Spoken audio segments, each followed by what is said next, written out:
प्यारे दोस्तों, आज हम आपको एक ऐसे अल्लाह के वली के बारे में बताने वाले हैं जो शेर की सवारी किया करते थे और सांप का कोड़ा बनाते थे। शेर की सवारी करने वाले वो अल्लाह के वली कौन थे, आगे हम आपको इस वीडियो में बताएंगे।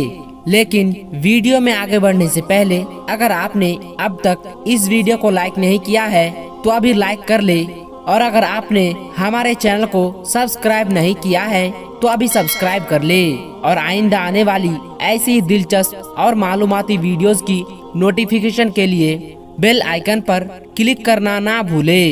तो चलिए शुरू करते हैं। प्यारे दोस्तों, एक मर्तबा का जिक्र है। तालिकान शहर में एक शख्स रहा करता था। वो एक अल्लाह वाले बुजुर्ग से बहुत अकीदत और मोहब्बत रखता था। उन बुजुर्ग का नाम हजरत अबुल हसन खरकानी ताला अलैह था। उस शख्स को उनसे मिलने का बहुत शौक था। उस शख्स को अपने हजरत की दीदार की बहुत तमन्ना थी। वो शख्स उनसे बहुत कुछ सीखना चाहता था, लेकिन खरकान और तालिकान का रास्ता एक जंगल से गुजरता था।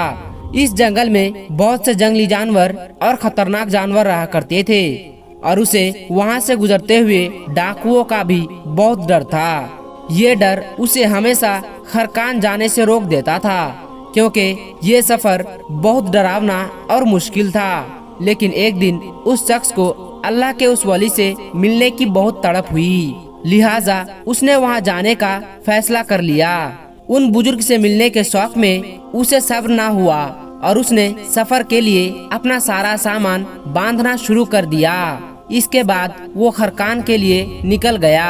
उसने कई दिन और कई महीने तक सफर किए। वो बहुत से पहाड़ियों और जंगली रास्तों से गुजरता हुआ, डाकू और लुटेरों से बचता हुआ, जंगली जानवरों से बचाता हुआ बहुत मुश्किल सफर तय करके खरकान पहुंच गया। वो शख्स खरकान पहुंचकर बहुत खुश था। आखिरकार वो हजरत के गांव में पहुंच गया। अब वो अपने हजरत से मुलाकात कर सकता था और उससे इल्म हासिल कर सकता था। उसने वहाँ के लोगों से हजरत के घर का पता पूछा तो किसी ने उसे हजरत के घर का पता बता दिया। तो वो शख्स बहुत खुश हुआ और वो चलते चलते आखिरकार उनके दरवाजे पर पहुँच गया। उसने हजरत के घर पहुंचकर बहुत ही अकीदत और मोहब्बत के साथ उनका दरवाजा खटखटाया। दरवाजा खटखटाने के बाद उसको अंदर से हजरत के बीवी की जोरदार और गरजदार आवाज सुनाई दी। कौन है? वो शख्स इस गरजदार आवाज को सुनकर सहम गया। उसने सोचा था कि यह हजरत का घर है। अगर मैं दरवाजा खटखटाऊंगा तो अंदर से नरम आवाज आएगी और मेरी मेहमान नवाजी की जाएगी। तो शख्स ने कहा कि मैं तालिकान शहर से आया हूँ और मैं हजरत से अकीदत रखता हूँ, उनका दीदार करना चाहता हूँ, उनसे मुलाकात करने की उम्मीद से आया हूँ। तो फिर अंदर से उस औरत ने उसी गरजदार आवाज से कहा कि वो पागल इंसान, तुम्हें क्या जरूरत थी इस शख्स के लिए इतना लंबा और मुश्किल सफर तय करके यहाँ आने की? तुमने शायद धूप में अपने बाल सफेद किए होंगे। तुम्हारे अकल पर तो मेरा रोने का दिल चाहता है। क्या तुम्हें और कोई काम नहीं है? और ये आदमी कब से शेख बन गया? तुम जाओ और अपना काम करो। उन्होंने तो बस धोखे का जाल बिछाया है। अभी भी वक्त है, जहाँ से आए हो वहाँ चले जाओ। जब उस शख्स ने हजरत की बीवी की ये बातें सुनी तो ऐसा लगा जैसे उस शख्स की आंखों के सामने अंधेरा छा गया और उसके पैरों तले से जमीन निकल गई हो। तो उसने कहा, हजरत को देखो और हजरत की बीवी को देखो। हजरत की बीवी इतनी कड़वी और इतनी बदजबान है। चलो, मेरे बारे में अगर वो इतनी बातें बोलती तो मैं बर्दाश्त कर लेता, लेकिन हजरत के बारे में इतनी कड़वी बातें। हजरत के इल्म से लोग फैज हासिल कर रहे हैं और हजरत की बीवी हजरत के बारे में ऐसी बातें कर रही है, ये तो गोया चिराग के तले अंधेरा हो गया हो। वो शख्स हजरत की बीवी की बातें सुनकर हैरान होकर उस घर से बाहर चल गया, लेकिन उसने ठान लिया था कि वो हजरत से बगैर मुलाकात किए वापस अपने शहर नहीं जाएगा। आखिर उसने इतना लंबा और कठिन सफर जो तय किया था, वो शख्स लोगों के पास गया और हजरत के बारे में पूछने लगा, हजरत से मुलाकात कहाँ होगी? तो लोगों ने कहा कि आप जंगल में जाए, हजरत इस वक्त जंगल में लकड़ियाँ तोड़ रहे होते हैं। आप जंगल की तरफ चले जाइए, शायद हजरत से वहीं मुलाकात हो जाए। तो वो शख्स जंगल की तरफ चल पड़ा। रास्ते में शैतान ने उसे बहकाने की कोशिश की कि ये भला कैसा शेख है, तुम किसके चक्कर में पड़ गए हो।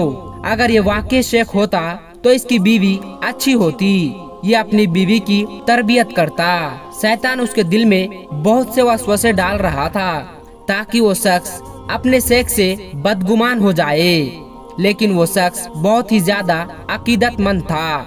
वो लाहौल पढ़ता हुआ आगे बढ़ता जा रहा था। उसके जहन में बहुत सारे ख्याल आते रहे थे कि अचानक उसने एक शख्स को देखा जो शेर के ऊपर सवार थे और उनके पीछे लकड़ियों का गट्ठा था और उनके हाथ में काले रंग का सांप जिसका उन्होंने कोड़ा बना रखा था। तो वो शख्स समझ गया कि यही मेरे शेख हैं। वो मोहब्बत करने वाला अकीदतमंद जब आगे बढ़ा तो उसने बड़े प्यार से हजरत के साथ मुलाकात की। उस शख्स ने शेख से मुखातिब होते हुए कहा कि हजरत, जंगल में तो आपके ये मकाम है, यहाँ पर जानवर आपके काबू में है। जंगल के बादशाह शेर से लेकर जहरीले सांप तक सब आपके काबू में है, लेकिन घर में आपने अपनी बीवी पर काबू नहीं किया। आपकी बीवी इतनी बेकार, इतनी बदजबान और इतनी बदअखलाक कैसे हो गई? हजरत, मुझे यह सारा मामला समझ में नहीं आ रहा है। तो हजरत ने बहुत प्यार से जवाब दिया कि ये अल्लाह के बंदे, अपने फरेबी नफ्स और शैतान की बातों में ना आओ। हमारा और हमारी बीवी का एक साथ होना नफ्स की ख्वाहिश नहीं, बल्कि अल्लाह के हुक्म को पूरा करने के लिए है। और याद रखो, हम ऐसे बहुत से लोगों का बोझ बर्दाश्त करने की कोशिश करते हैं, तुम भी बर्दाश्त करना सीख लो। अल्लाह तबारक व तआला को सब्र करने वाले लोग बहुत पसंद है। तो दोस्तों, इस तरह से वो अल्लाह के वली शेर की सवारी किया करते थे और उनके हाथ में सांप का कोड़ा होता था। ये अल्लाह के वली की करामात थी।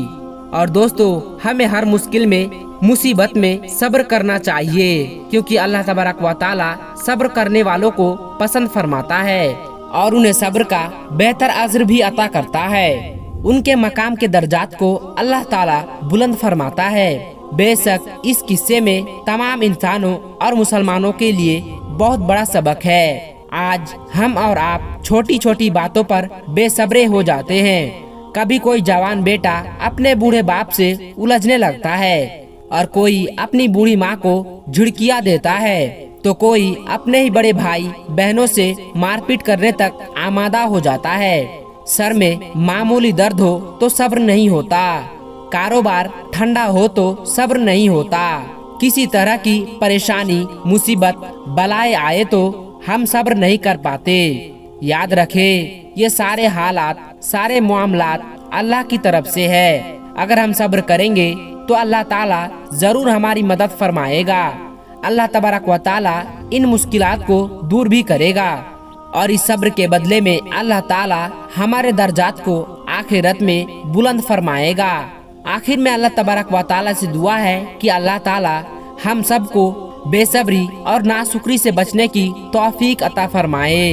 अल्लाह हम सबको सब्र जैसी अजीम दौलत अता फरमाए। आमीन सुम्मा आमीन। प्यारे दोस्तों, आज की इस वीडियो में बस इतना ही। इस वीडियो के बारे में आपकी क्या राय है, हमें कमेंट बॉक्स में जाकर जरूर बताइएगा। और अगर आपको ये वीडियो जरा सी भी अच्छी लगी हो तो इस वीडियो को एक लाइक करके हमारे चैनल को सब्सक्राइब जरूर कर लीजिएगा। और हाँ दोस्तों, इस वीडियो को शेयर करना मत भूलिएगा, क्योंकि हदीस पाक में वाज़े तौर पर यह बताई गई है कि दीन इस्लाम की बातों को दूसरों तक पहुँचाना सदका जारिया है और आपके इस नेक काम से बहुत सारे लोगों को अच्छी बातें मालूम हो जाएगी। इसलिए इस वीडियो को शेयर करके इस नेक काम में हिस्सा जरूर ले। मिलते हैं फिर एक और नई वीडियो के साथ। तब तक के लिए आप अपना और अपनों का बहुत ज्यादा ख्याल रखिएगा। अस्सलामु अलैकुम वरहमतुल्लाहि वबरकातुहू।